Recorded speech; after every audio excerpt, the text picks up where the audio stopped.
Amis internautes de Prime News TV Bénin, bonjour, bienvenue dans cette émission Santé Environnement. Sur cette émission, nous parlons des questions liées à la santé et également à l'environnement. Aujourd'hui, la thématique nous réunit aujourd'hui est intitulée « Maintenir son environnement sain, est-ce la responsabilité de tous ?»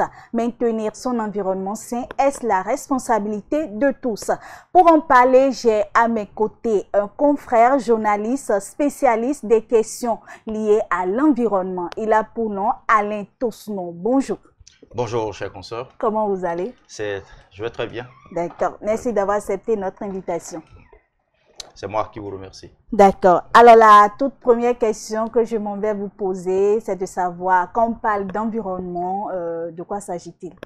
Alors, déjà, l'environnement, pour le dire terre à terre, c'est tout ce qui nous entoure. Donc, c'est l'ensemble des espèces animales, y compris donc l'homme, mais également des espèces végétales, donc que nous retrouvons sur la terre, dans l'air et même dans les océans. Donc, c'est tout simplement ça, l'ensemble donc de toutes ces espèces qui peuvent interagir donc entre elles aussi bien directement qu'indirectement. D'accord. Alors, quels sont les facteurs ou les signes qui permettent d'identifier qu'un environnement est sain? Alors, lorsque l'environnement est sain, déjà vous respirez de l'air pur, évidemment. Et ensuite aussi, si vous avez de l'eau potable, hein, parce qu'on peut avoir de la pollution de l'eau, et vous vivez dans un environnement où vous avez de la biodiversité, donc vous avez beaucoup d'espèces autour de vous, il n'y a pas de dégradation donc, de l'environnement, donc vous pouvez avoir accès à une eau potable, à une eau pure, à de l'air pur, mais également, vous pouvez vivre sous les arbres, parce que s'il y en a, si on n'a pas tout, donc tout détruit. Donc, dans un environnement sain, vous avez également un certain nombre d'écosystèmes qui sont là et qui vous permettent donc d'avoir le bien-être. Aussi bien le bien-être sur le plan voilà, sanitaire, même juste sur le plan mental. Parce que là, vous voyez, lorsque vous êtes dans un environnement sain, donc, vous respirez mieux et comme ça aussi mentalement, psychiquement, tout va bien. Voilà. Tout simplement. Ouais. Alors, lorsque l'environnement n'est pas sain, à qui incombe la responsabilité? À tout le monde. Et je crois que c'est pour ça que dans notre Constitution, l'article 27 est clair. Dit que toute personne a droit à un environnement sain, satisfaisant et durable et a le devoir de le défendre. Vous voyez? Donc, ça veut dire que chaque citoyen a la responsabilité de travailler à faire en sorte que l'environnement soit toujours sain. Est-ce que vous voyez? Donc, c'est déjà chaque individu, chaque citoyen. Mais également aussi, c'est que si on va au niveau de la loi cadre sur l'environnement, cette loi cadre sur l'environnement vous donne la possibilité également donc d'être dans des associations, des ONG, de militer dans ces organisations afin de continuer donc à défendre donc cet environnement. Mais également aussi selon votre position. Si vous êtes journaliste, il faut être un journaliste défenseur de l'environnement, comme ce que nous on fait. Si vous êtes dans au niveau de l'État, qui a la responsabilité de protéger. Et c'est la suite de l'article 27, qui dit que l'État a la responsabilité donc de protéger l'environnement. Mais il n'y a pas que l'État. Donc, il y a également, comme j'ai dit, les individus, il y a les ONG. Mais même le secteur privé a un rôle à jouer. Puisque si l'environnement, comme vous l'avez dit tout à l'heure, n'est pas sain, c'est tous, nous allons en souffrir. Et donc, et vous savez très bien qu'aujourd'hui, nous sommes face à une crise. Nous avons une crise climatique, nous avons une crise de la biodiversité, nous avons une crise, actuellement la COP se déroule à Riyad, la COP c'est sur les questions de désertification. Donc tout ça parce que nous sommes face donc à des événements extrêmes, la sécheresse, des inondations et autres, où il faut absolument donc revenir aux bonnes pratiques donc durables de protection de l'environnement. Donc tous nous avons la responsabilité de vraiment veiller. Si au niveau de votre maison, vous gérez mal les déchets solides ménagers, comme les déchets liquides, les eaux usées, tout ça, c'est que vous devez être interpellé.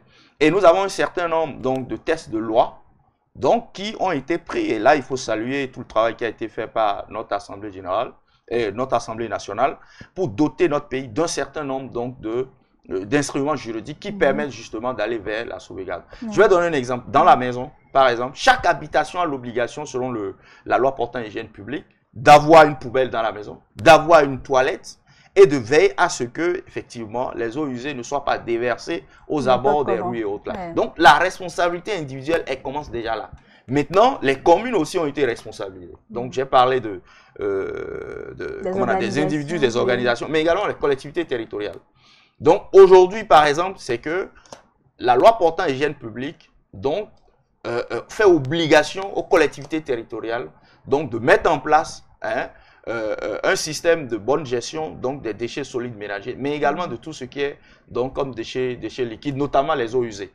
Et chaque commune devrait veiller, par exemple, sur son territoire, donc à avoir ce qu'on appelle les stations de traitement des boues de vidange, pour que les gens ne déversent pas nuitamment comme on l'observe. Donc, vous voyez, la responsabilité, elle est partagée. Elle commence au niveau de l'individu, mais elle va au niveau aussi de l'État, du gouvernement, qui doit créer toutes les conditions pour qu'effectivement l'environnement soit sain. Vous avez tout à l'heure parlé du secteur privé. Oui. Alors, quel est le rôle que le secteur privé doit jouer? Alors aujourd'hui, vous avez ce qu'on appelle la responsabilité sociale. Et au nom de cette responsabilité sociale, chaque entreprise, chaque société devrait faire en sorte aussi pour que l'environnement soit sain. Si l'environnement n'est pas sain, c'est que les gens qui travaillent dans votre société ou dans votre entreprise ne peuvent pas avoir un bon rendement. Donc au nom de ça, aujourd'hui, vous avez beaucoup d'entreprises qui s'engagent sur les questions de responsabilité sociale. Et ça fait qu'aujourd'hui, au nom de la RSE, la responsabilité sociale de l'entreprise, donc il y a des actions qui sont menées. Vous avez des entreprises aujourd'hui qui sont des entreprises vertes, parce que justement, cela permet d'avoir plus de clients, parce qu'aujourd'hui, tout le monde est sensible à la protection de l'environnement. Donc, le secteur privé a également un rôle à jouer donc, dans la protection donc, de l'environnement.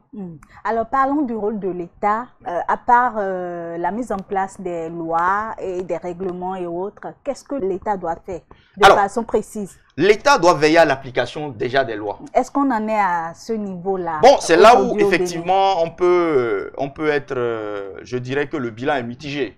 Parce qu'effectivement, nous avons un certain nombre donc, de lois. Quand je prends la loi portant hygiène publique, par exemple, qui dit qu'on ne doit pas jeter les ordures n'importe comment et que chaque habitation doit avoir une toilette, doit avoir une poubelle, et un puisard et tout. Donc, c'est l'État qui est le garant de l'application de ces différentes lois-là. Mais on se rend bien compte qu'aujourd'hui, vous voyez, chaque matin, les femmes elles sortent, elles déversent les eaux usées sur nos routes. Et ça, c'est l'État qui a la police. Donc, l'État, et cette loi, par exemple, dit que la police sanitaire comme la police environnementale doit veiller à l'application de ces textes de loi. Et qui met en place la police, c'est le gouvernement, c'est l'État. Donc, c'est au niveau de l'application donc des lois que l'État doit faire des efforts, mener des actions de répression, des sanctions, pour veiller à ce que effectivement ces lois-là, les dispositions soient respectées. Est-ce que là, on va dire que l'État ne joue pas son rôle? L'État ne joue pas encore pleinement son rôle, parce que nous ne sommes pas satisfaits. On a parlé des questions d'hygiène publique, mais également il y a des questions de déforestation.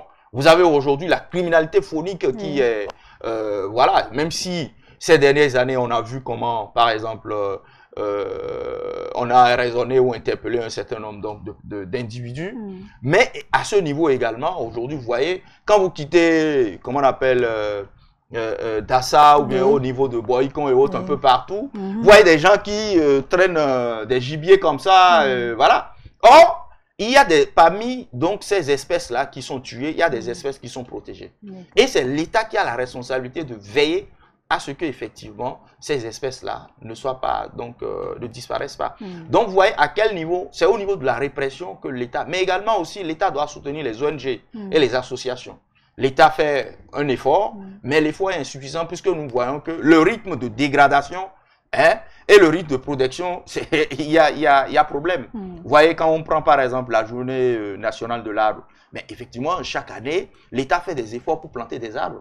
Mais le rythme de dégradation, de destruction ou de sauvage donc, est très avancé par rapport à ce qu'on plante. Et parfois, lorsqu'on finit de planter, on ne veille pas à l'entretien et à chaque fois, bon, on ne fait que planter, mais peut-être que, bon, parmi ce qu'on plante, il y a très peu qui résistent. Et quand c'est comme ça, vous ne pensez pas qu'au niveau des organisations qui œuvrent pour le maintien d'un environnement sain, ils doivent jouer un rôle particulier? Mais les ONG, les associations font déjà un rôle, je dirais, excellent dans notre pays. Il faut se féliciter. Est-ce que le cri de cœur est souvent... Oui, mais elles n'ont pas tous les moyens qu'il faut.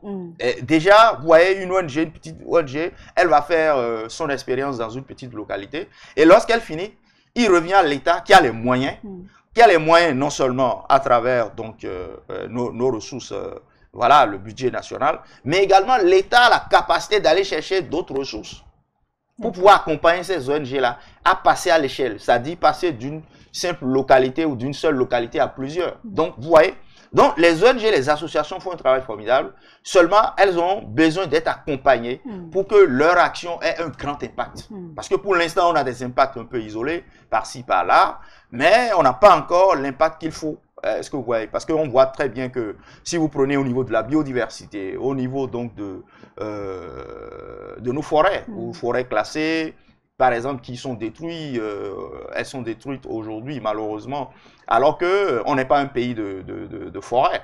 Mais les forêts classées que nous avons, par exemple, si on fait le bilan, on va se rendre compte qu'aujourd'hui les gens, s'ils ne construisent pas dans ces forêts-là, ils prennent du bois sans rendre compte à quelqu'un. Donc, je pense que, et même, vous voyez, en ville ici, les gens coupent les arbres comme ils veulent, on déverse les déchets solides ménagers comme on veut. Donc, tout ça, je pense que les ONG font de la sensibilisation, de l'éducation environnementale. Mais ce n'est pas encore suffisant. Mais ce n'est pas encore suffisant. L'appui de l'État n'est pas encore suffisant. Et donc, c'est pour cela que nous devons continuer. Et vous également, en tant que journaliste, nous vous invitons à vous joindre à nous pour que nous puissions justement appeler l'État à l'action et faire en sorte que, également aussi, ce que les ONG et les associations donc, qui militent pour la protection de l'environnement, pour faire savoir cela et porter plus haut et plus loin donc, leur message. Voilà. Alors, avec tout ce qui se passe aujourd'hui au Bénin, avec tout ce que nous voyons aujourd'hui au Bénin, est-ce que, disons, à l'horizon 2030, le Bénin pourrait réellement avoir un environnement sain? Non, la question de l'environnement sain, ça va être une lutte permanente. Est-ce que vous voyez? Parce que quand vous voyez, les enjeux au niveau des pays en voie de développement ne sont pas les mêmes que les enjeux au niveau des pays de développement. Et nous aspirons au développement. Vous allez voir que au fur et à mesure qu'on va tendre vers ce développement, c'est que il y a d'autres enjeux qui seront plus importants. Est-ce que vous voyez?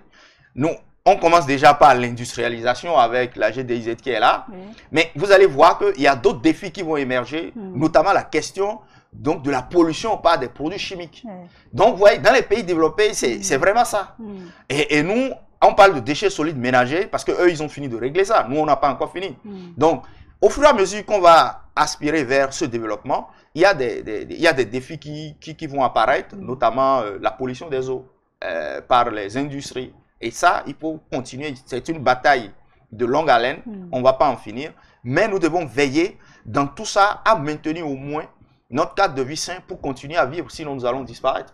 Surtout que nous faisons face au dérèglement climatique. Vous voyez les changements climatiques aujourd'hui où effectivement, nous faisons face, soit c'est une chaleur extrême, soit on fait face à un certain nombre d'inondations. Et si rien n'est fait, c'est que les investissements qui sont faits aujourd'hui, ces investissements vont tomber. Parce que si vous faites de belles routes et tout, et du jour au lendemain, vous avez des inondations, c'est que tout ça là va tomber à l'eau. Donc, il faut vraiment veiller à ce que, dans tout ce qu'on fait, et même dans les projets qui sont donc développés, qu'on respecte l'environnement. Et notre développement doit aller avec le respect de l'environnement. Sans quoi, effectivement, on va se retrouver dans un milieu où on ne pourra plus vivre. Et puis bon, voilà, c'est l'homme qui va disparaître. Merci beaucoup. Un mot pour finir. Alors, un mot pour finir, c'est d'inviter chaque citoyen à être un défenseur de l'environnement. Nous avons...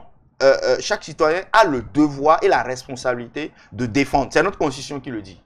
Et également, les ONG doivent continuer leur travail. Les collectivités territoriales, les communes, les acteurs communaux doivent également jouer leur partition. Et l'État doit continuer à redoubler d'efforts pour qu'effectivement, on puisse avoir un environnement sain pour garantir le bien-être de chacun de tous. Merci beaucoup. Je rappelle que vous êtes journaliste spécialiste des questions liées à l'environnement. Merci. Merci d'avoir été des nôtres. Amis internautes, ce sera tout pour ce numéro de votre émission Santé et Environnement. Merci de nous avoir suivis.